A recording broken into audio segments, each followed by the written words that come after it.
Good morning. I know people are still coming in. Please do join us. We're going to get started because we have so much to discuss today. My name is Meena Bose. I am the director for the Peter S. Kalikow Center for the Study of the American Presidency and the executive dean for the Public Policy and Public Service Program in the Peter S. Kalikow School of Government, Public Policy, and International Affairs. And it is my distinct pleasure to welcome all of you today to our Kalikow panel, What's at Stake in 2025? Identifying White House Policy Priorities and Legislative Prospects. This panel will be a discussion with our Kalikow Senior Presidential Fellows, Ari Fleischer and Phil Schiliro. I will introduce them both more fully in a moment. I just wanted to extend my warmest thanks and recognize many people who are with us in the audience today. Hofstra President Susan Poser, Hofstra Provost Charlie Reardon, Hofstra Dean of the College of Liberal Arts and Sciences, Eva Badowska. We have so many classes in attendance that I don't want to miss any professors, but let me just thank all of you and your classes, from economics to writing studies to journalism and mass media studies, my own class on race for the White House.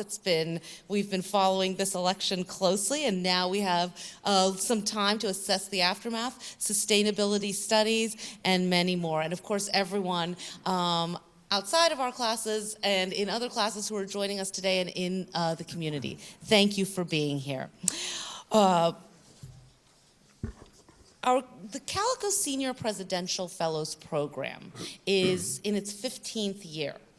The program was created to bring by Hofstra alum, class of 1965, Peter Kalikow, who will be joining us today, to bring together, who created the Presidential Studies Center and the Kalikow School of Government, Public Policy, and International Affairs. The purpose of this program was to bring policy practitioners who have worked in the White House to share their expertise, their understanding of White House decision-making, negotiations with Capitol Hill, foreign policy making, the whole kind of realm of issues of personnel, politics, and policy making that the president faces. And this is our second iteration of our Fellows Program. We've been delighted to have Ari Fleischer and Phil Schiliro join us since the fall of 2021. So in the first year of the Biden administration, as we were looking ahead to assessing the first year in office, the midterm elections, and now, of course, the presidential election and what's to come in 2025.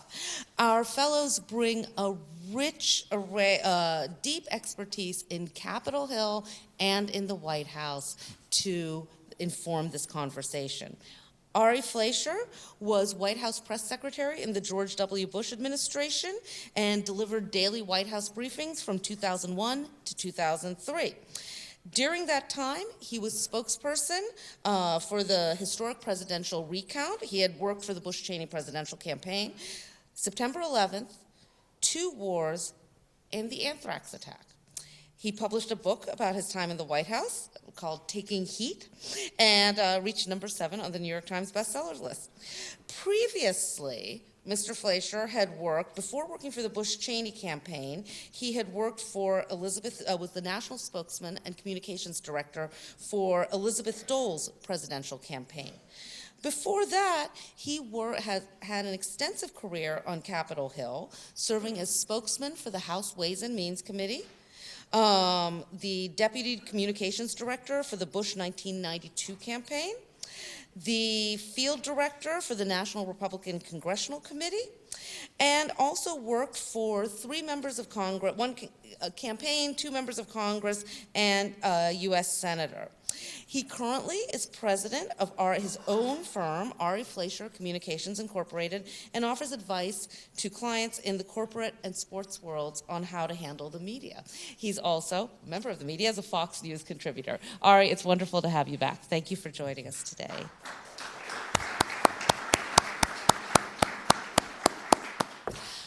Mr. Phil Schiliro has more than 30 years of experience in Congress and the executive branch. But I really have to start, I can't bury the lead. Probably the most important part of this biography is that he is a Hofstra graduate. And so it is especially exciting to bring a Hofstra alum back as a senior presidential fellow. Mr. Schiliro served as President Barack Obama's Director of Legislative Affairs from 2009 to 2010 and Special Advisor to the President in 2011. He was also the President's advisor for the Affordable Care Act and health policy in 2013 and 2014. As President Obama's liaison to Congress, Mr. Schiliro played a key role in the passage of the Affordable Care Act, as well as other laws and reforms in the first 2 years of the Obama presidency. Before joining the Obama White House, Mr. Schiliro worked in Capitol Hill as Chief of Staff to Representative Henry Waxman, the Democratic Staff Director of the House Oversight, as Democratic Staff Director of the House Oversight and Government Reform Committee, served as a policy leader for Senate Minority Leader Tom Daschle, and worked as Staff Director for the Senate Democratic Leadership Committees. His areas of expertise were health and environmental legislation, including the 1990 Clean Air Act, and a number of investigations. Since leaving government, Mr. Schiliro has co-founded 2 nonprofits, Co-Equal, which seeks to provide nonpartisan advice or to build bipartisanship on Capitol Hill and with the White House, and Grow New Mexico. He graduated from Hofstra with a political science degree in 1978 and from Lewis and Clark Law School in 1981. Please join me in welcoming Mr. Schiliro and Mr. Fleischer.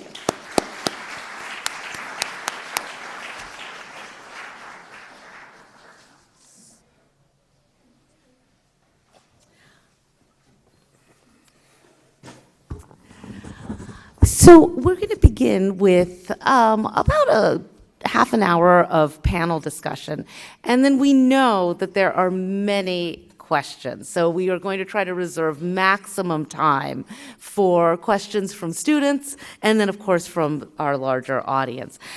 Let me start with kind of an overarching question about the election. And I know that we'll talk about legislation, but let's start with the election and then maybe appointments and then policies.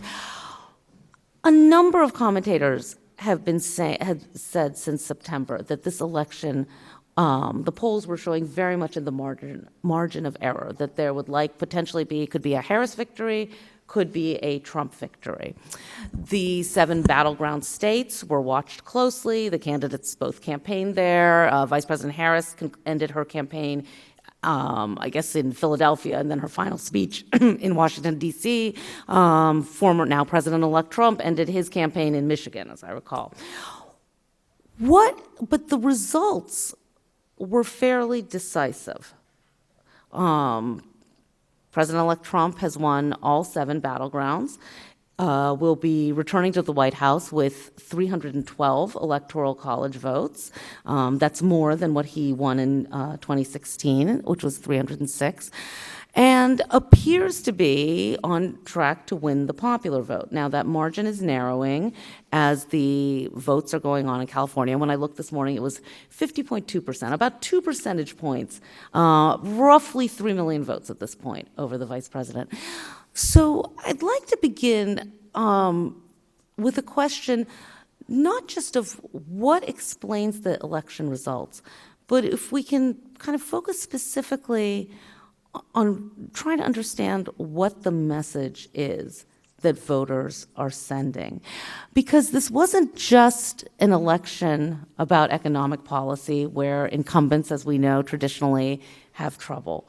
But this was an election between a vice president who came to the campaign very late, 107 days, after the incumbent, President Biden, decided to halt his reelection campaign, and a president-elect who has been president for 4 years before. So we haven't had that since the 19th century, Grover Cleveland, but also a president who has had 2 of the 4 impeachments in American history, and has been the subject of 4 indictments conviction in New York, which appears that will probably be postponed, if not set aside, but that's still underway.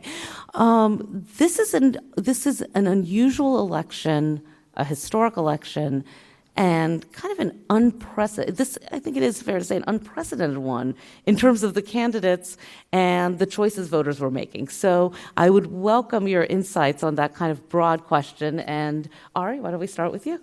All right. Well, first, thank you to everybody at Hofstra. Thank you to all the students who come out and are interested in this. I just love the fact that you're interested. This is going to be the things that affect you the most, so it's great to see young people who care. But thank you to Peter Kalikow and to Rick Nasty and to everybody who's a part of this. Meena, thanks always to you. President Poser and Provost Reardon, thank you for hosting this. And always thank you to my colleague, Phil. We like to fight, but we know how to do it politely because we actually respect each other. And we're sort of throwbacks in this business to people who can disagree and do so respectfully. Look, Donald Trump is a wrecking ball. And like everywhere where wrecking balls go, you don't know what damage they're going to cause, but the building needed to come down. And I think that sums up what this election was about. For the just enough majority who voted for Donald Trump, they don't like Washington. They don't like the direction of the country. They are not satisfied with their lives and how they're doing economically, and they want to change. And they understand that Donald Trump can go too far, but they were willing to take that chance. And I think they also looked at Kamala Harris and said she's too flawed and too liberal, and her positions weren't, she changed her position on virtually everything, which raises questions about character. If you can change your position on everything you held yesterday, who says that what you say today will last until tomorrow? So she had her flaws. But let me step back and give you my bird's eye view of why the race ended up the way it did. Number one, it was not a landslide for Donald Trump, and Republicans need to recognize that.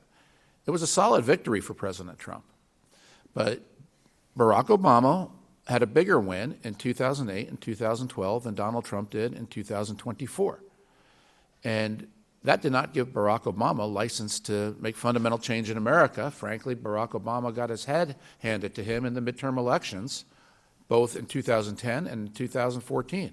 Huge corrective action where the Republicans took the House in 2010 and took the Senate in 2014. America still remains a very self-correcting democracy. With a warning, don't go too far, because the voters will correct it 2 years later if you do, unless you're popular, unless what you're doing works. So here is why I think Trump won. And it started, Meena, interestingly, you talked about Trump was indicted 4 times. That's what started to deliver the election for Donald Trump, the indictments. Because I think Republicans were heading into a fair fight of a Republican primary with Ron DeSantis and Nikki Haley possibly having the opportunity to take Donald Trump down. And then in January of 2023, Donald Trump gets indicted. And Republicans rallied to Donald Trump. The Democrats, for cycles now, have had a pattern of where they will interfere in Republican primaries, spend money in Republican primaries to try to elect the Trumpiest primary candidate. They'll spend money to say that this candidate is too conservative, too pro-Trump for this district, in an effort to make Republicans vote for that really Trumpy candidate under the theory that that'll be the easiest candidate to defeat. And it's worked for them in many primaries. The same thing happened, not by design, but by actual impact when they indicted Donald Trump. They caused Republicans to rally behind Trump because Republicans thought this is election interference. It is not a legitimate indictment. Democrats do think it's a legitimate indictment. They think Trump's a criminal. A lot of Republicans didn't. They thought it was the use of the courts to satisfy a political desire. And so the Democrats got the Trumpiest candidate in the presidential race, Donald Trump. So by interfering in the primaries, how Republicans look at it, Republicans rallied to Trump and killed DeSantis, it killed Nikki Haley, it killed everybody else. So Trump became the nominee.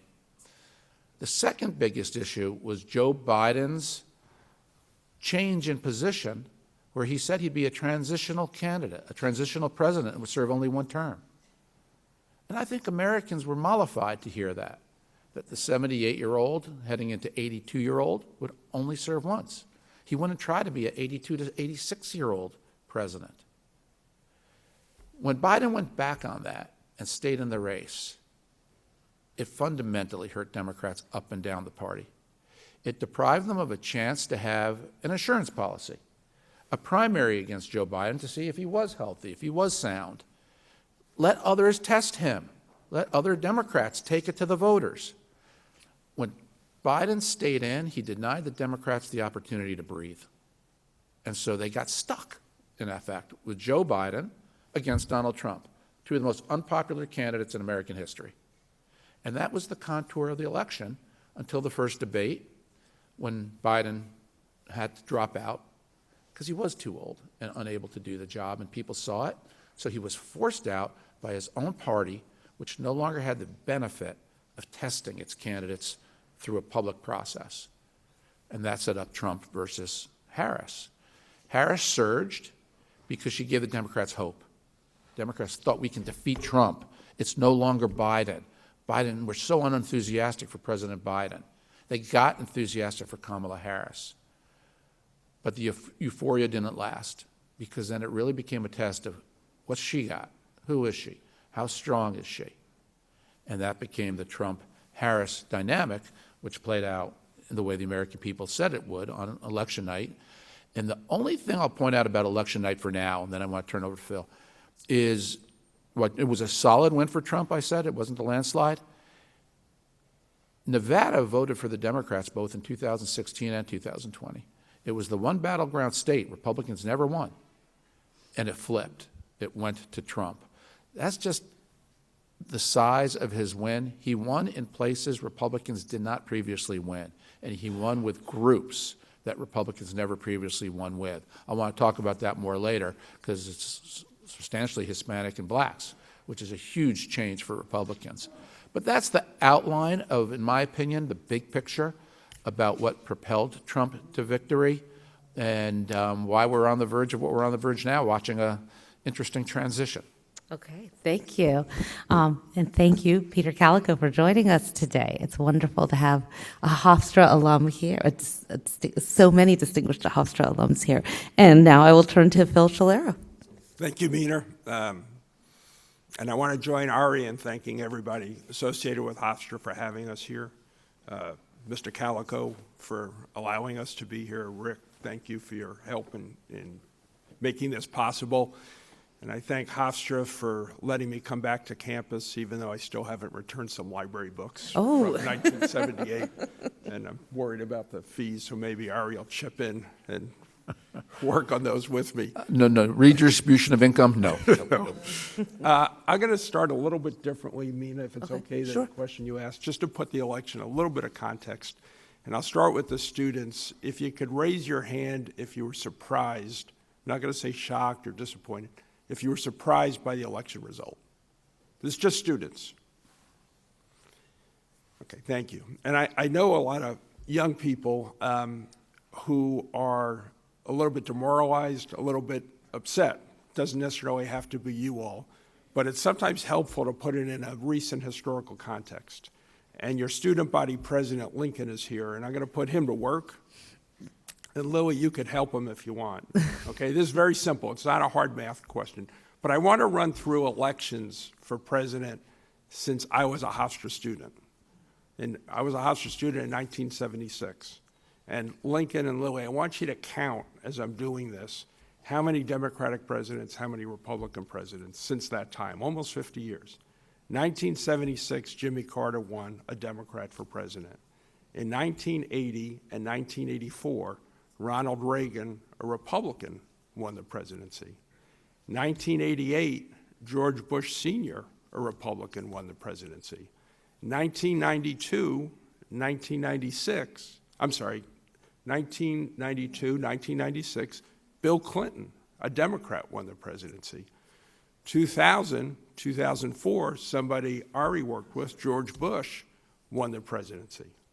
2008, 2012, Barack Obama won the presidency. 2016, Donald Trump, a Republican, won their presidency. 2020, Joe Biden, a Democrat, won the presidency. So Lincoln and Lilly, how many Democrats won during that period?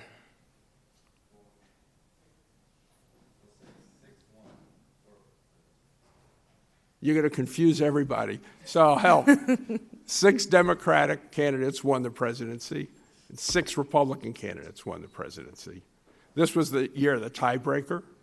A Republican won, so that'll make 7 versus 6. You didn't excel on that one, so I'm going to give you one more, okay? The question was framed a little wrong. Let's look at the midterm elections since then. 1978, I wrote these down for you, Republicans had a good midterm election. 1982, Democrats had a good midterm election. 1986, Democrats had a good midterm election. 1990, Democrats had a good midterm election. 1994, Republicans had a great midterm election. 1998, Democrats had a good midterm election. 2006, Democrats had a good midterm election. Surprisingly, I skipped one. 2002, when Democrats should have had a good midterm election, Republicans did. That's going to mess up your counting. 2010, Republicans had a really good midterm election. 2014, Republicans had a good midterm election. 2018, Democrats had a good midterm election. And I'd argue 2022 was a split because Democrats ran the table, winning all the Senate seats they needed to win, but Republicans got the House, so we won't count that. Lily, did you give me a count on that one?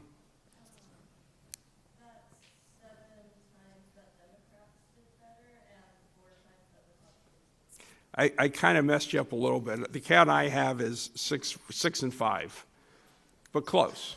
So presidential elections up to this year, 6 and 6, right? And this year changes it. And right now, Democrats have had a slight advantage in the midterm elections. So when you're thinking about this election, if you're surprised, if you're upset in any way, put it in a little bit of a context of what's happening. Because if I had Lincoln and Lilly stand over here and flip coins, they probably would have come out with something very, very similar. That's not discounting all the skill and effort that goes into elections, but it's something to keep in mind because when Ari talked about the American people, how they look at things, there seems to be an instinctive need to balance things, to switch back and forth. Right. And I look at this election and it's mind-boggling to me how much money was spent. And I went back in preparation for today looking at previous presidential elections, and it happened in 2000, it happened in 1992 as just 2 examples where people are talking about realignments, and the people who ran the campaigns are held as geniuses because they figured out the secret sauce, and that's going to change things. And it hasn't been the case in the past. And I think every time we have an election like this one where there's shifts in demographic groups, we're trying to figure out, well, why? Well, why did that happen? Is that going to be permanent? I want to give two examples that I mentioned. 1992, when Bill Clinton ran, he was a Southerner. He had Al Gore, another Southerner, as his vice president. They were telegenic. Democrats won everything that year at every level. And if any of the students wanted to do a quick project, go back and look at the press post-election, November of 1992 and December of 1992, and the stories are consistently about the death of the Republican Party because there was no bench, there was no one to fill the void, and the Republicans were actually going to wither away. And Democrats had succeeded with these 2 Southerners of having a realignment. In the void stepped Rush Limbaugh and talk radio, and he gave a voice to Republicans around the country, and Republicans in the House and Senate rallied to that. And in 1994, Democrats had a terrible election. The realignment that people were predicting post-November 1992 did not happen, and Democrats lost control of the House of Representatives for the first time in 40 years. In 2000, when George Bush got elected, some of his advisors, I don't think Ari, but others, talked about how they had figured out a realignment in American politics, which worked in 2004 because George Bush won re-election. It didn't carry over into 2006 in the midterm elections, and it certainly didn't carry over into 2008 election. So when I think about all that and trying to analyze this election, I'm humbled because I've seen so many post-election analysis be wrong. The one thing I do think in this election, and I'm not saying this is a fact, but I want to look more at it, is I think what the Trump campaign did at the presidential level, not so much at the congressional level, was communicate an old message, but a very potent one, of us against them. Us against them.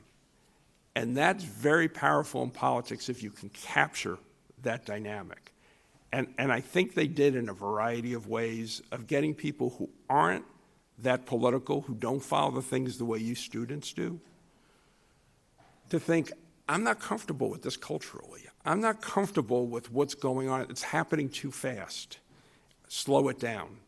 And so that, to me, has less to do with some of the criminal cases, some of the previous actions in this, because really this election was unusual in that it was two incumbents running against each other.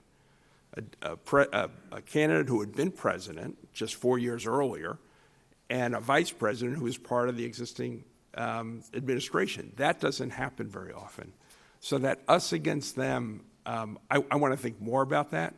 And on the Democratic side, they have to think through why that got captured by the other side, because it's not a surprise. It's happened in previous elections, and I can tell you as somebody who's worked in the Democratic Party, what that usually leads to in the weeks, months, sometimes years after the election is a lot of anguish and introspection and self-flagellation of people sitting in meetings endlessly trying to figure out how to change that. Okay, thank you. I'd like to pick up on some points that both of you have made.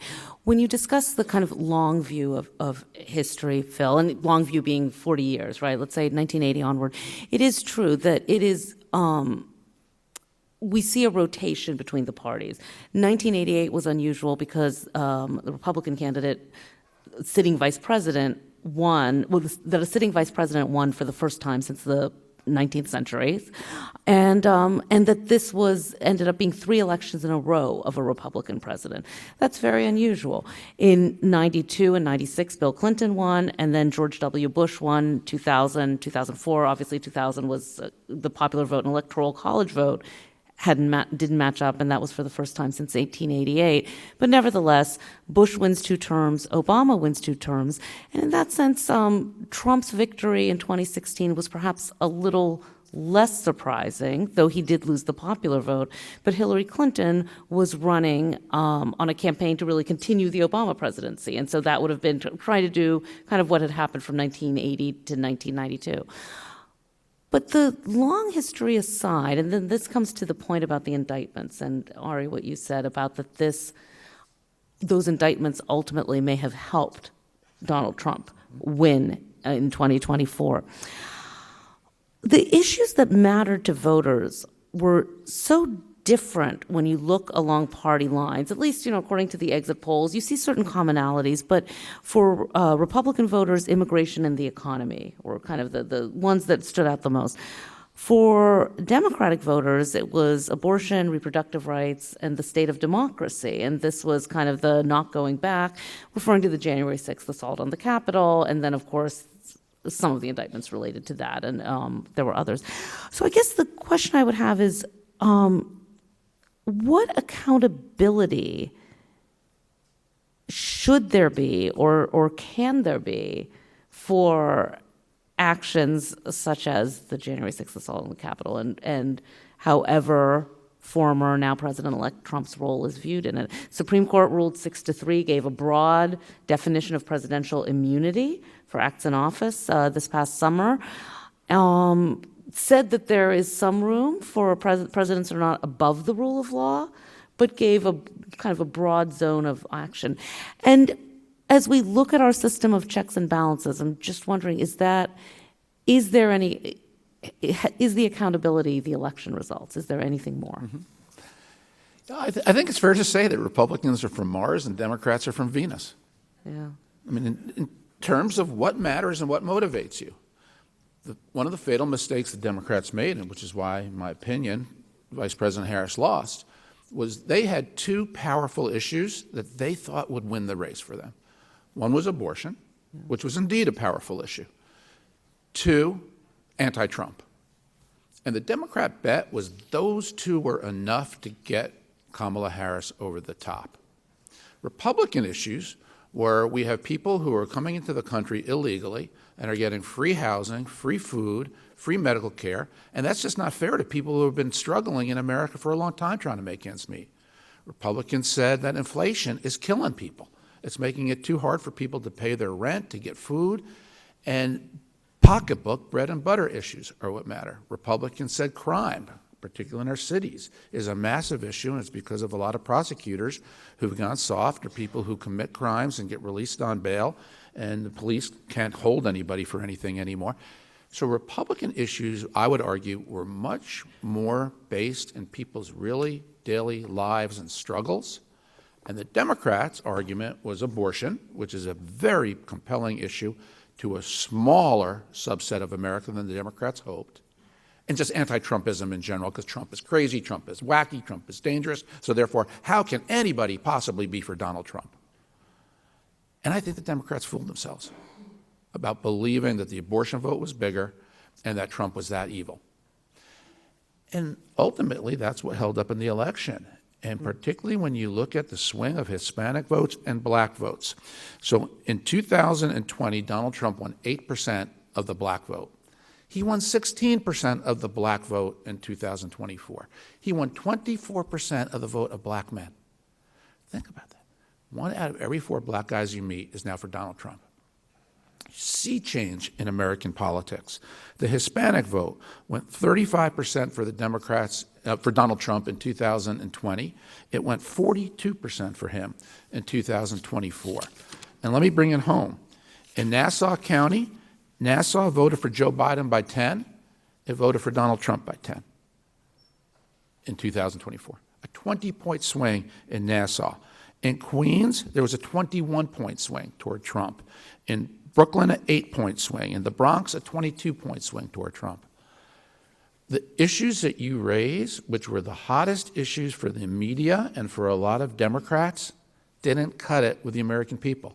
January 6th, all these issues that Democrats genuinely believe are a threat to democracy, the American people moved on.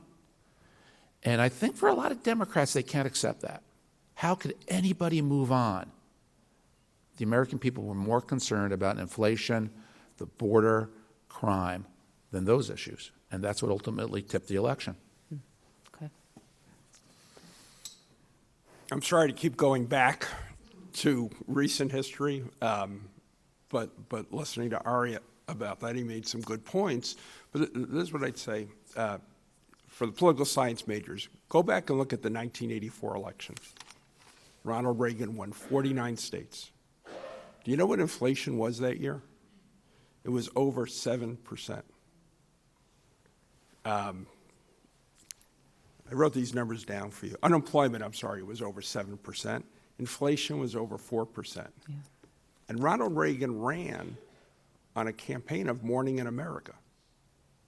Think of those numbers. 7% unemployment, 4% inflation. It was Morning in America. Everything was getting better. This year in September, and the Reagan numbers I gave you was September, unemployment was 4% and inflation was 2% under the Biden administration, and it was economic carnage. So his numbers were significantly better than the Reagan numbers, and the dynamic was completely different. I'm interested 10 years down the road, what ad is remembered from this election? Different elections get associated with different ads. In 1964, it was the Daisy ad in the Johnson-Goldwater race. I think the ad that's going to be remembered this year is the transgender ad, which is not something that affects nearly any American, but it does play on fear. It does play on us against them. And I think that wasn't a particularly well, in my view, slick ad in terms of production values, but I think it was very effective in getting people focused on something that really doesn't affect a lot of them. The reason I think this election is so hard to figure out is really something Ari said. Donald Trump won Nevada. He didn't win Nevada in 2016 or 2020. He did this year. But the Democratic Senate candidate also won in Nevada this year for re-election. And the reason that's interesting, and this is why political scientists can really spend a lot of time scratching their heads, because it makes it hard to make sense of things. In the previous, I think, 70 Senate races, roughly 70 Senate races, the Senate candidate of the president who won that state won their races, with one exception, Susan Collins of Maine, I think in the previous 70. This year, it happened a lot, not just Jackie Rosen in Nevada, but the Democratic Senate candidate in Arizona, the Democratic Senate candidate in Wisconsin, the Democratic Senate candidate in Michigan. It's unusual that it hadn't happened for so long, and then this year it happens in a lot of different states. And so when I'm trying to unravel what's happened this year, it's very different presidential level and then the level below it. And I thought, and this just shows how little I know, I thought going into this race there were two possibilities. It was either going to be a Republican blowout because the bottom fell out the way it did in 1994, or it was going to be a closely contested race state by state, in which case I thought the Democrats had a real advantage, not just because of money, but because of their campaign apparatus, their field operation. I thought Democrats would have an advantage, and it turned out really to be a close state-by-state race, not as close as some people envisioned, but still Republicans prevailed in that. Right. I want to move to appointments and policymaking, but I think we'd be remiss not to spend just a little bit of time on the Harris campaign, because this was a historic campaign. It had to come together very quickly, 107 days. We had been discussing last fall, in the fall of 23, questions about, questions have been raised by some commentators, even some former Democratic officials, about Biden's age. But Biden had announced he was running, and it seemed as though the Democrats were largely unified. I mean, Dean Phillips ran, but it wasn't a contested primary. In retrospect, a week later now, we've talked about some of the issues about democracy, the economy, immigration. I am wondering, what were the vice president's prospects for waging a successful campaign in just over 3 months with an incumbent president whose approval ratings were very low? And then a third factor, also running to be the first woman president of color, right, of South Asian and Jamaican background. So kind of how do we take all of those pieces to kind of assess the Harris campaign? Phil, you want to? And you left one dynamic out a little bit that I think is important, which is a big job of the vice president is not to overshadow the president. Yeah. When you're the vice president, you're supposed to make the president look better. You're not supposed to make yourself look better. You're a supporting player.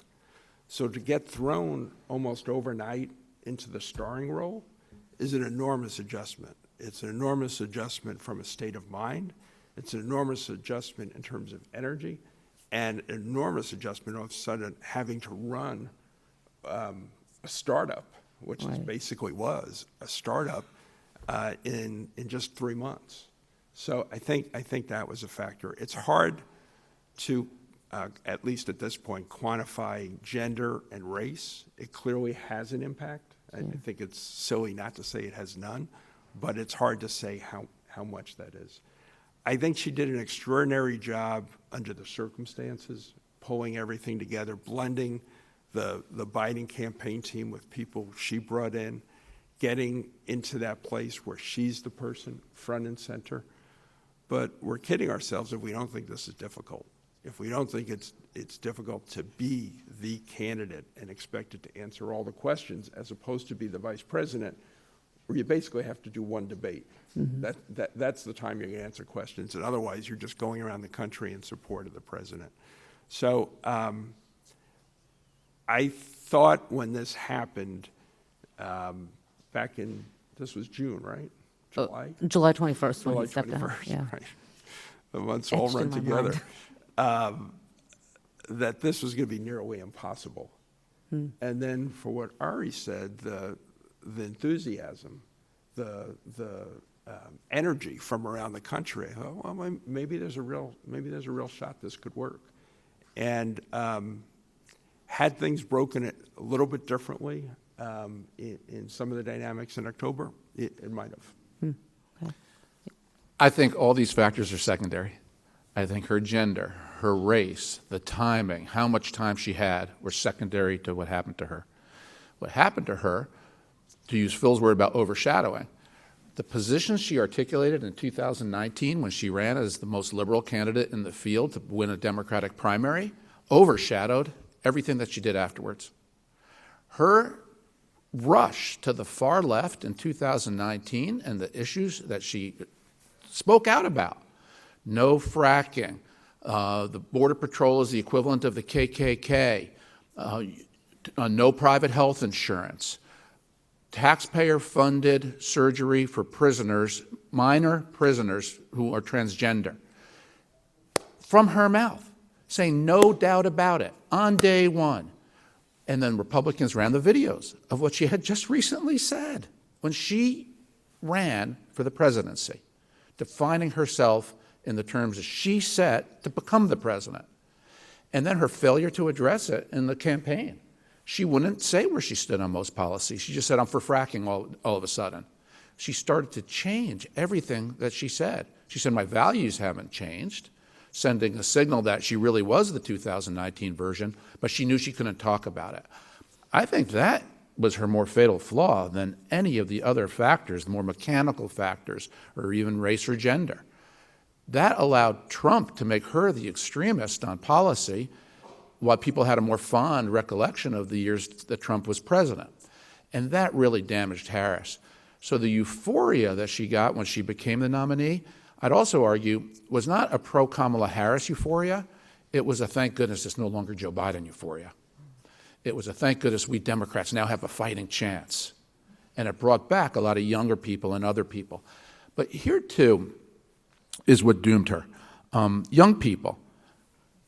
18 to 29-year-olds in modern elections really been a powerful Democratic base. They voted for Joe Biden over Donald Trump by 25 percentage points in 2020. They voted for Kamala Harris over Joe Biden by only 5 points in 2024. I mean, Trump had a 20-point improvement over 18 to 29-year-olds. Here's the more fundamental Democratic problem going forward that I think is going to tinge everything they do is they resist and fight Donald Trump now. To be a Democrat today, here's the base of the modern-day Democratic Party. There is one demographic group that Kamala Harris did better in 24 than Joe Biden did in 20. Every other demographic group shifted to the right, shifted toward Trump. Trump improved, except one. People who make more than $100,000 a year. The rich gave Biden a vote. Biden was +5 among the rich in 2020. Harris was +8 in 2024. She improved among the rich. Here's the other problems the Democrats have in terms of who their base is and the signals it sends to the rest of America. Among people who say they never attend church or synagogue, Harris won by 26 points. Among those who say they have no religion at all, Harris won by 40 points. Among those who are postgraduates, Harris won by 24 points. The strongest Democrat groups today are the wealthy, the non-religious, and postgraduate. And you wonder why the Democrats are losing support from blue-collar workers, Hispanic Americans, working Americans, middle-income Americans, middle America. Outside of the coastal cities, where there is more of that echo chamber of the rich the less religious and the well-educated, Democrats are in a wilderness, and it's what's killing them. And I remind you, Hofstra, you're all about to graduate. You're all about to become the 1/3 of Americans with college degrees. Most Americans don't go to college.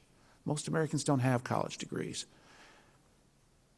But the Democrat Party doesn't appeal to that group the way they used to. Trump does, and that's where America is changing. And I think that's what doomed her. Okay.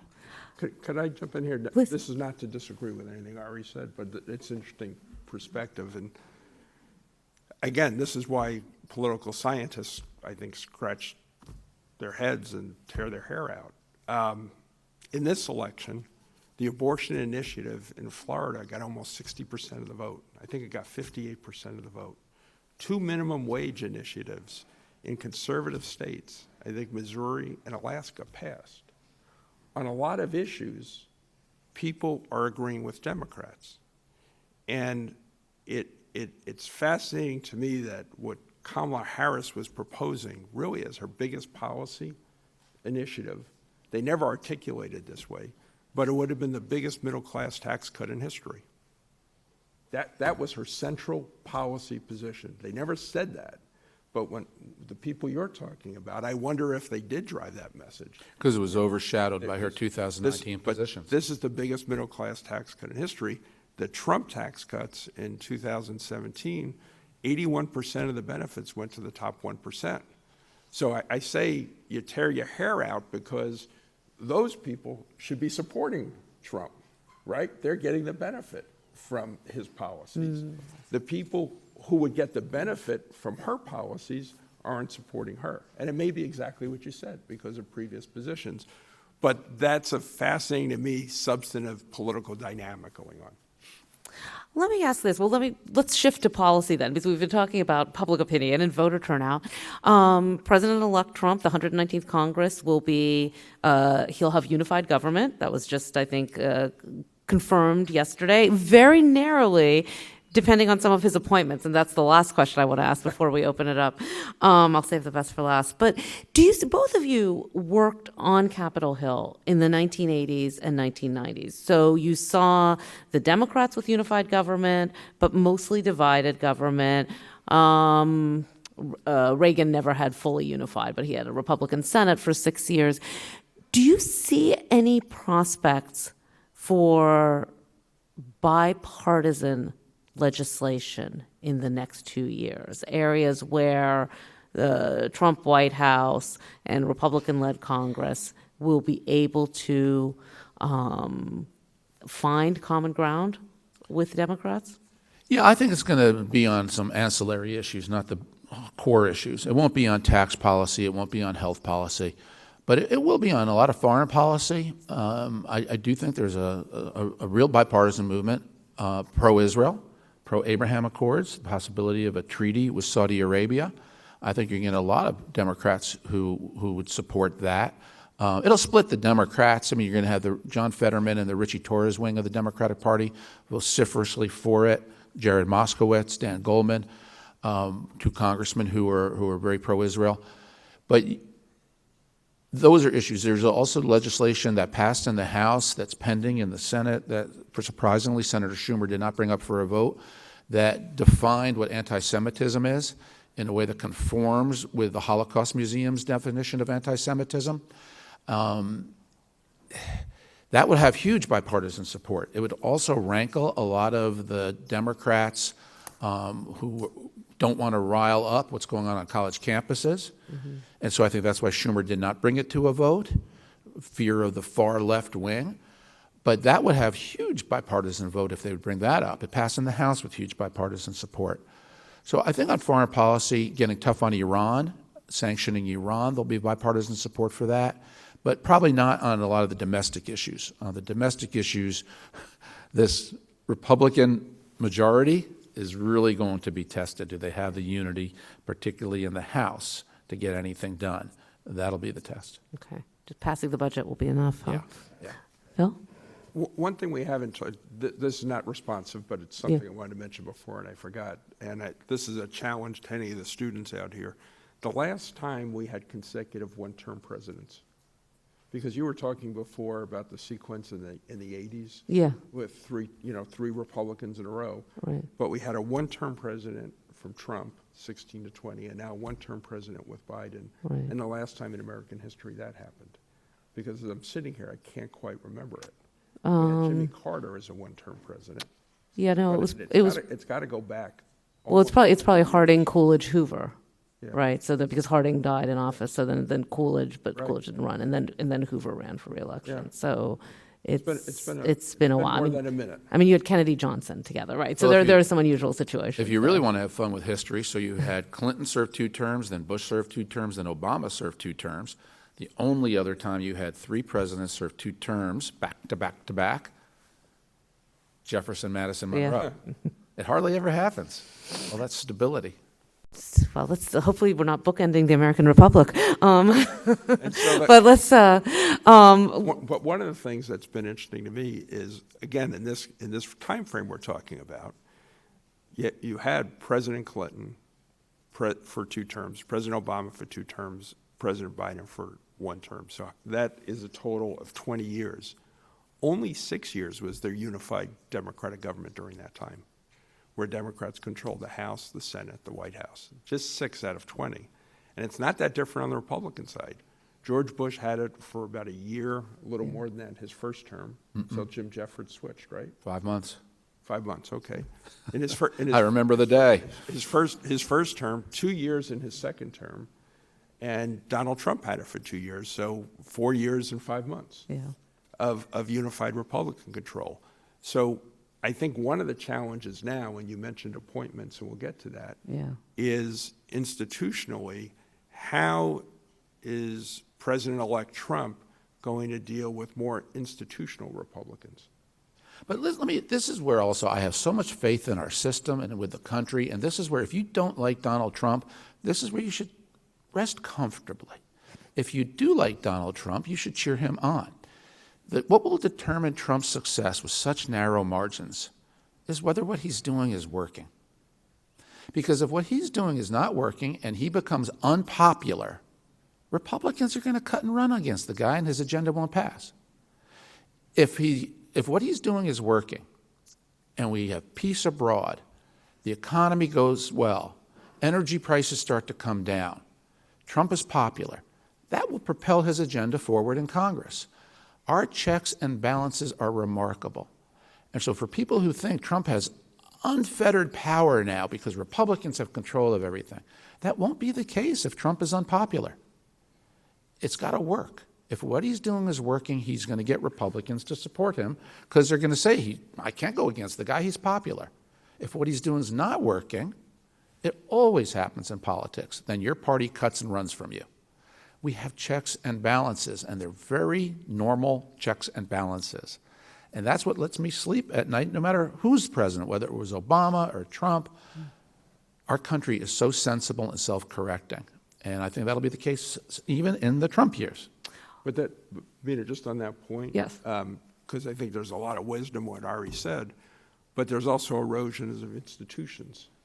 And I think one of the early tests right now is President-elect Trump saying he wants to do recess appointments.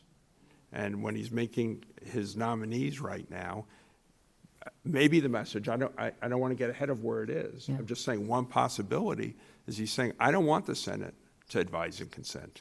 I don't want the Senate to do confirmation. I want to be able to do these folks on recess appointments.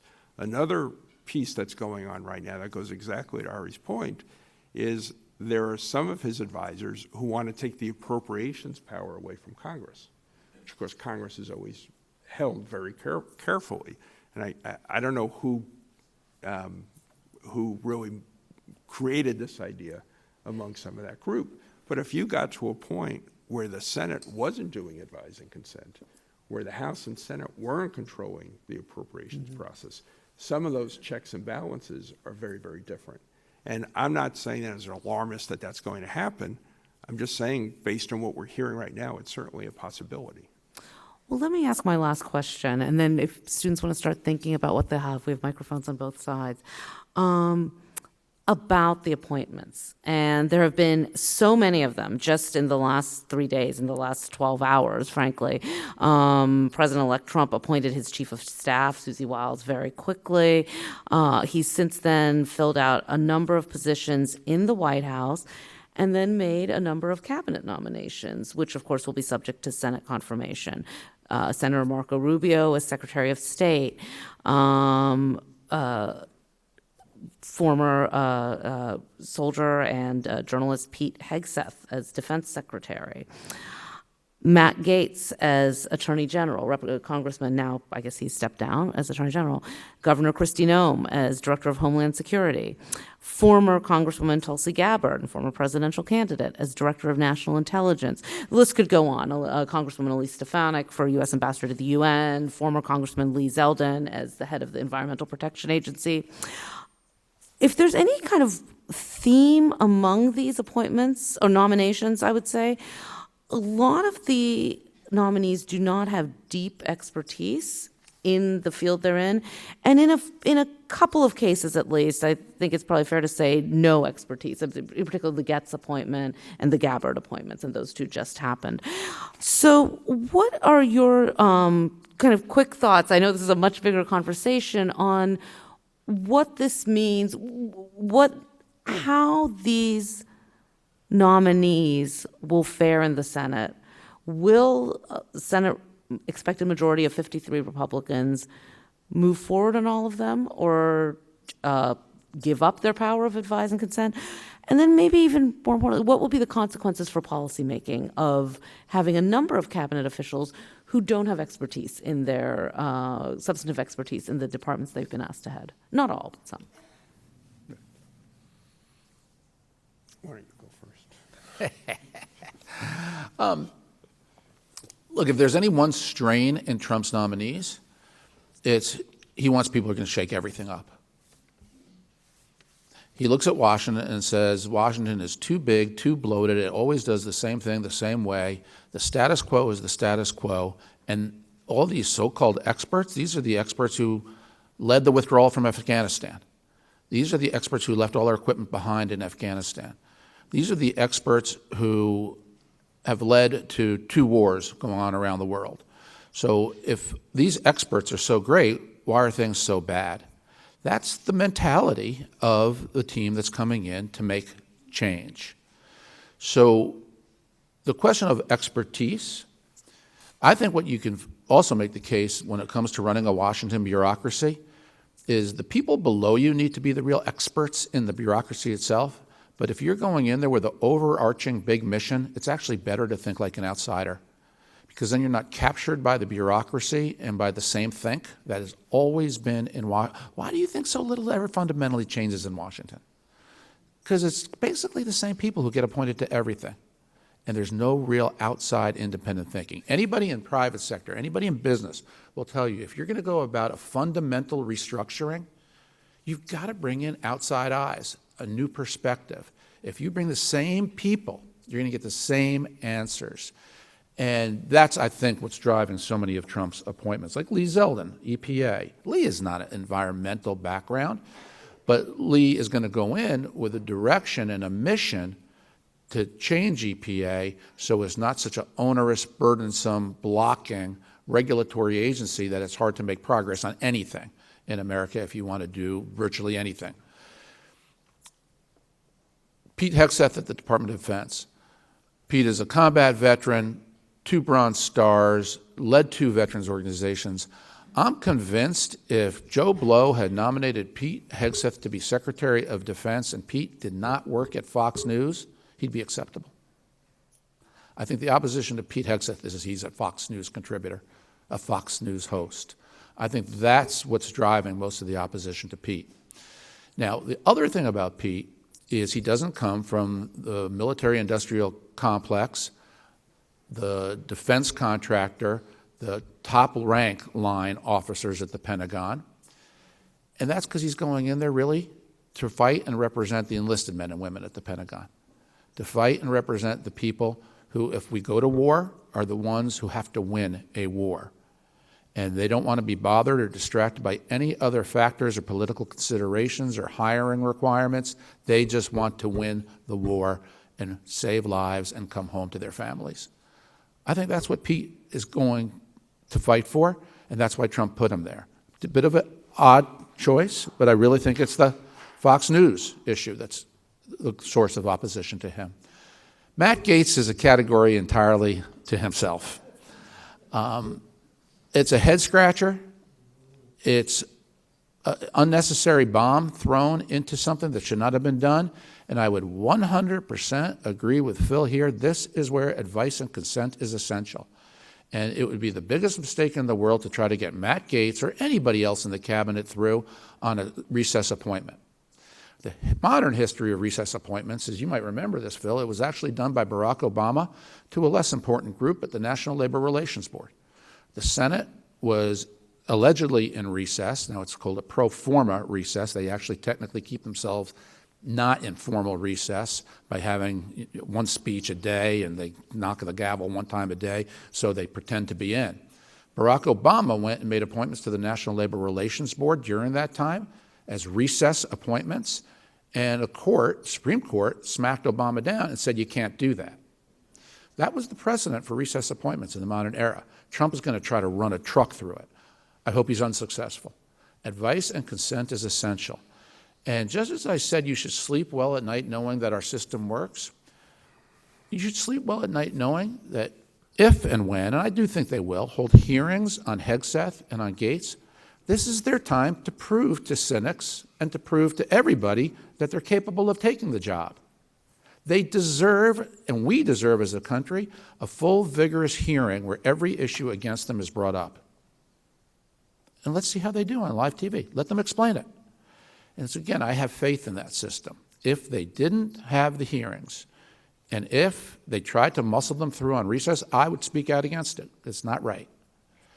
I don't think that's going to happen. It would be a terrible mistake. It would damage Donald Trump. I think Gaetz would go down. He'd get defeated. You already have 2 Republican senators at least who are against Gaetz. So a lot of foolishness here that could undermine Trump's popularity, which is what he needs to get the bigger picture done. So I'm good with most of his appointments. Gaetz is a head-scratcher. But for the rest of them, I don't mind new people thinking differently to try to change the government. Okay. We have any Hofstra football players here? Not a single one? Say again? Oh, no football. Right. We have any football fans here? You know the phrase flood the zone, right? With a lot of these nominations, I feel like it's flooding the zone. Throw them out there. In politics, it's an interesting thing. It's better to have 20 scandals than 1 scandal. It's better to have 20 things people can go at you at than 1 thing people can go at you at. If you have 1 thing, it's going to really define you, and people hit it over and over and over again. If you have 20, all 20 are diluted. So when you flood the zone with nominees, there's a logic to that. There's a little bit of a reason behind it. And so my sense is I think that's what's going on now, and the thinking is we'll deal with it later, but I think it is genuine they would like to do these through recess appointments. Now, again, I'm sorry to keep doing historical context, but Ari referred to this. When I was head of legislative affairs for President Obama, 2009 and 10, we had to get 60 votes for every appointment. We had to get a 60 vote threshold. And in those first 2 years, we got 899 people confirmed. One of the reasons we went to recess appointments for some people is they were just being blocked and blocked and blocked, and doing confirmations takes up time on the calendar. So that's one of the reasons why in some situations, if you believe if it's arbitrary, a recess appointment might make sense. It's never been done on the first set of nominees for an administration. And that's really a question of, has this ever been done before, and is this going too far? Which gets to Ari's point about popularity. I want to say one other thing. I guess this is not a popular position these days, but I want to say something in defense of expertise. Expertise is important. Knowledge is important. Having the best people in jobs is important. I never want to get on a plane with somebody who was sitting in the terminal with me mouthing off that he thinks the pilot is lousy, and we're going to put that person in charge of the plane. I never want to go into surgery with somebody who was in the waiting room with me saying, I could do better than the surgeon, and that's the person who's going to operate on me. I like expertise. We should value expertise, but I get very tired of attacks on elites when elite is synonymous with people who work hard in school, work hard in their lives, develop real knowledge. One of the things I'd encourage folks to read here, if you haven't seen the Washington Post story, people demonize bureaucrats. They did a 10-part series along with the Institute for Public Service, I think, highlighting people, bureaucrats, who save lives in really important ways. And the reason they're able to do it is because they're experts. They're making life better for other people. That's why government is important. That's why government could be a force for good. So I don't buy into we have to tear it down, because in my time in government, I've seen year after year after year how government's an important force for good, how it helps people move forward. And I worry when we're putting people in charge, because I've seen that movie before, who don't know what they're doing. I have so many follow-ups, but we need to give some space to questions. So, and if we could start, actually, as students are thinking, if we could start with a question from Peter Kalikow. There is, there's one right there.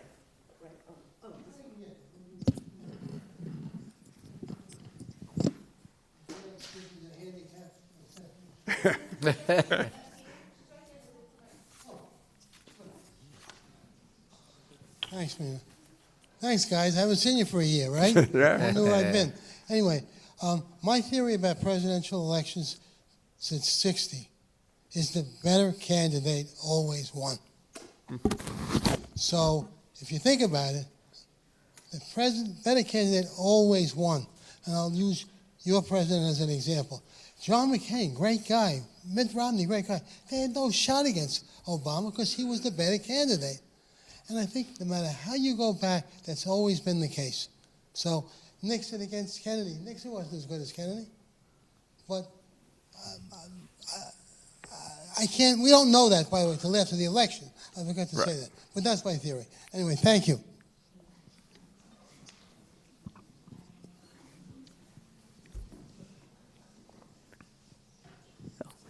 Thank you, Peter. Peter, can I add one thing to what you said? As someone who ran for Congress and lost, I hope you're wrong in some instances. It applied to me as well. Let's get some questions from students. There are 2 microphones. If you want to come down. And don't be shy. Yeah, Bring your A game. Ask the hardest question, whatever it is you want. Phil and I are not shy back. Everybody who asks a question gets a car. Or if Elon Musk was here, you get $1 million. Why did you, please go ahead, and then we'll turn over here. Go ahead. Going back to the election and where, like, the election results where Kamala had lost, and when she had given her concession speech, what do you think the impact of the concession speech is going to have on the American people? As, like, do you think there's going to be like a greater rise in protest and people actually going out and fighting for their rights, as Kamala said, or do you think that people are starting to take a step back more and more? Thank you. You know, I was on the Fox segment the morning of her concession speech, right after she gave it, and she talked about the need to fight. And everyone on Fox was saying she shouldn't say that. It's an inappropriate word. And I said, why not? There is nothing wrong with being the loyal opposition in this country. If you lose an election, you still believe in what you believe. Now, I don't think she was a good carrier of the fight message because she was so ideologically inconsistent. But there's nothing wrong with the Democrats in the minority wanting to fight against the Trump agenda. Nothing wrong with the Republicans in the majority trying to fight against the Democratic agenda. We're a democracy. That's how it should work. Then you put it to a vote in the Congress and you see who wins. So I have no problem with her concession speech. Concession speeches are not long remembered because you lost. But what will happen is the Democrats are already starting behind-the-scenes jockeying to see who their nominee will be in just 3 years as the Democrats start their primary process. And chances are it'll be somebody who can fight against MAGA. I hope they define that person as somebody who's a little more blue collar and in touch with middle America, but I had no problem with what she said. You know, it's hard to lose elections, and it's hard when the feeling is there's a lot at stake. I analogize it to having the wind knocked out of you, and it takes some time to get back on your feet. In her case, she wasn't challenging the election results. She wasn't saying there was a steal. She wasn't saying we have to go fight, you know, on January 6th or anything like that. But she was trying to send a signal to all the people who share her values and her views on issues. We can't be demoralized. So even though you might feel that the wind's been knocked out of you, even though you might feel lousy today, you have to fight for what you believe in. It's not fight for the sake of fighting. When President Obama got elected in 2008, he had 60 votes in the Senate, 255 votes, I think, in the House. He got 53% of the vote. If there was a time in recent memory where somebody had a mandate, it was President Obama. But notwithstanding that, when Senator McConnell met with his caucus as minority leader, he said, my goal is to make him a one-term president. And that's a very different approach than let's try to find the areas we can find common ground on and put politics aside and it'll sort itself out. When we did something like the Affordable Care Act, President Obama knew the whole time that there were going to be negative political consequences to that. But he thought it was important for the country to do something like that. And so I think her message really was don't give up on what you believe in, feel bad for a little bit, but then go fight for what you believe in. Thank you. All right, we have 3 questions. Let's see if we can get to all of them. Please, go ahead. First, I just want to say thank you for speaking here. Hearing actual experts speak on this topic is very refreshing, considering how divisive it is. Starting with an easy question, or an easier question, what do you foresee for the upcoming midterm elections? Do you expect a pendulum swing, or do you think people are going to be happy with their representation? Well, that history I recounted earlier would suggest that there's going to be a reaction against it.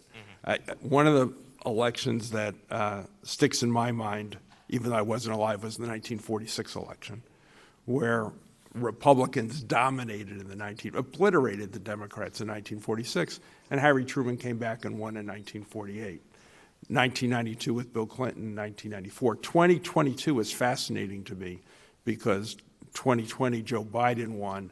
2022 Democrats should have suffered big losses, but as I said, they ran the table in the Senate, but lost the House. Mm-hmm. One of the things, again, that's fascinating to me is over the last 3 years, there have been endless articles talking about the death of ticket splitting. People just vote down the line now. They don't ticket split. Except this election, people ticket split it in all parts of the country. So it's almost as if what we know may not be true. History tells us Democrats should do well in 2 years. One of my favorite quotes right now is by a French philosopher who said, he was talking about technology, but he said, when you invent the ship, you invent the shipwreck. When you invent the plane, you invent the plane crash. When you invent electricity, you invent electrocution. So the positives also come with negatives in technology, and I'm not sure that's not true for politics and government. For every action, there's going to be a reaction, and a positive action could also have a negative consequence. Yeah, history says it'll be a great year for the Democrats. Modern history also says that Trump does best, the Republicans do best when Trump is on the ticket because he brings out low propensity voters. I think the Democrat intensity against Trump is likely going to remain strong in 2026, and you will have fewer Republicans turning out because Trump's not on the ticket. That's the good case for the Democrats. The case I'd make if I'm cheering for Trump is Trump's going to issue 2 executive orders very quickly. One is to reopen the Keystone pipeline, gas pipeline that President Obama killed with an executive order, and he's going to reopen leases for oil drilling in Alaska, which was previously done. President Biden undid it. Trump will put it back. If in October of 2026 you go to the gas pump and gas is $1 cheaper, 50 cents cheaper than it is now, and that has a whole ripple effect on the economy as energy prices come down, that's the type of thing that makes an incumbent popular. If Trump's agenda is passed and the economy is doing strong and inflation's down, unemployment's down, and if there's peace, if the war in Ukraine is somehow brought to a successful end, if Saudi Arabia enters into a peace agreement with Israel, then popular Donald Trump could defy history. So again, I take huge comfort. The election will be determined by real-life events that let you know if things are going well or things are going badly. So Democrats start with history on their side. Trump can remake history if he does his job. And that's why our country works so well. Thank you. I have one. No, we're going to have to move. All right, well, so go ahead. Thank you. Hi. By the way, you'd make a good White House reporter trying to jam in a follow-up question. Thank you both again for being here. I just wanted to get your opinions on the proposed idea for the Department of Government Efficiency, because Trump has stated a lot that he wants to upend the bureaucracy that exists in government. And Phil, like you said, the bureaucracy exists for a reason.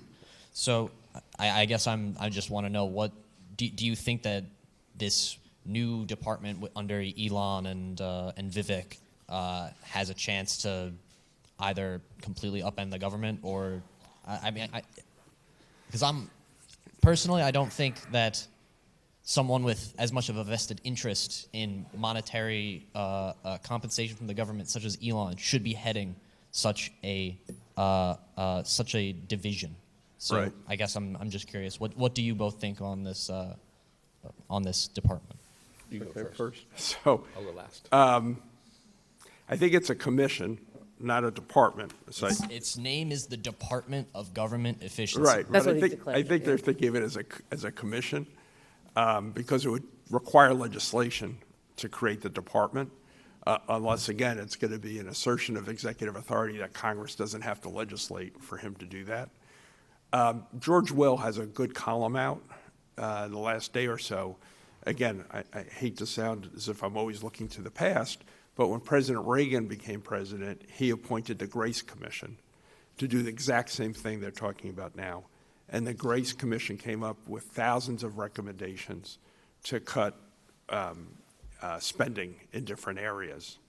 The problem is that a lot of those things are things Republicans really support. Both Democrats and Republicans support them for different reasons. So one person's waste to another person is a critical investment. So if it is a commission, and it has to work through, and this is why I said before, the appropriations process, it may not, it just may not amount to very much. We'll have to see. But that's going to be the interaction between the president and Congress. I think one of the things, I want to go back with your question, tying it to the previous question. There are certain phrases that get used in politics. Folks might remember, are you better off than you were 4 years ago? I said before, us against them. I think in 2026, it may be, did they go too far? Is this so different from anything in the past that they've gone way too far, and we need to do, as Ari said before, a correction? And I'll give an example of one of the targets that's going to come up. It's going to be on Medicaid spending. And so the argument is going to be, we're spending too much money on these poor people over here, over here, over here. They don't deserve it, and we should cut the spending. This is where facts matter. Okay, so drill down into where Medicaid spending goes. More than half, over 60% of Medicaid spending goes to elderly people who don't have money for health care and the families of severely disabled children. So there are lots of children in this country who need 24/7 care. Their parents are middle-income families. They're making $60,000 a year. They have 4 kids, but one of their kids is severely disabled, and medical care for that child is over $100,000 a year.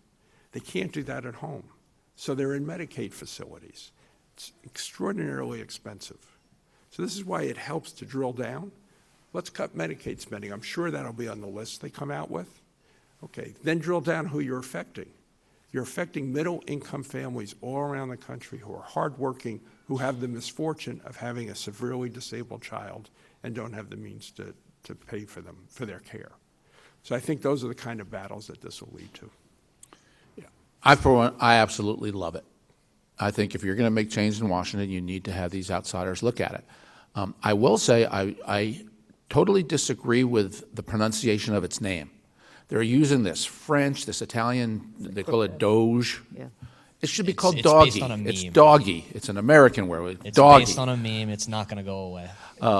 But here's the point. Phil talks about Medicaid and whether they'll cut Medicaid spending. No, you know what they're going to do? They're going to give Medicaid entirely to the governors and the states to run. They're going to cut the federal government out of it entirely because it can be done so much more effectively with so much less federal interference where the federal government makes you jump through every hoop in order to qualify. Just like welfare was done that way under legislation Republicans passed, Bill Clinton signed, and much of welfare was then up to the states to implement with federal funding. Do you know that most federal workers, almost all, still aren't showing up on their jobs? They're almost all still working from home just like COVID. The government cannot get them back into the offices. Giant office buildings in Washington, giant buildings, virtually unoccupied by the bureaucracy, because that's how it works. Nobody knows what they're doing, if they're doing their jobs or not doing their jobs. The amount of waste, the size of these entities, no one in government has a handle on it. So I welcome an independent review of it from business people, from outsiders who understand these, how to make change. But at the end of the day, all they can do, Ramaswamy and Musk, is make a recommendation. Congress would have to enact it, pass it, and Trump would have to sign it. So it still remains an elected official's decision. But at the end of the day, when he has control. We're going to have to halt it here, so sorry. We're going to have to move to the last question, I think. To be continued. All right, we have time for one last question and 30-second answers. Go ahead. I was just wondering, since you both know the presidency very institutionally, and President-elect Trump and President Biden met yesterday for 2 hours in the Oval Office, do you think that those meetings really actually have an impact on how a president incoming is going to govern, or do they really take that advice and use it? Especially, both of their time is very precious, and to spend it for 2 hours is significant. I said this yesterday right after the meeting, before I even knew what happened at the meeting or heard from people what happened at the meeting, that number one, Trump said, you would have been much better than Kamala Harris. You probably would have beat me. I bet you Trump said that to him.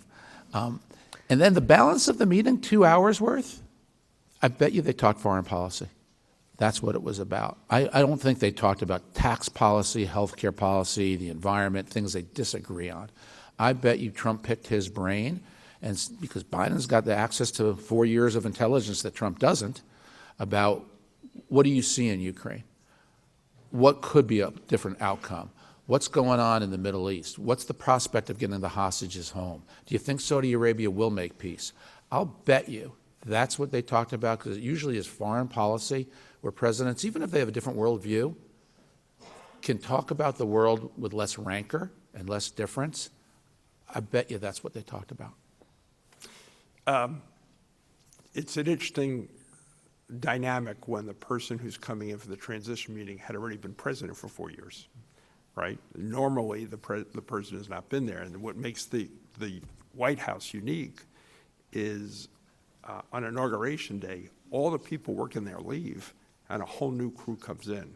So transitions are normally very important. So people, because you need to run the country, you can hit the ground running.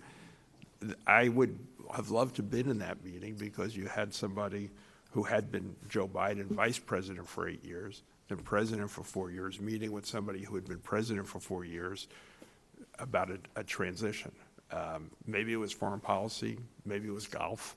I just don't know, but it was a very interesting situation. Thank you. Please join me, thank you, Lincoln, in thanking our speakers for a very insightful and sobering and optimistic points in this discussion.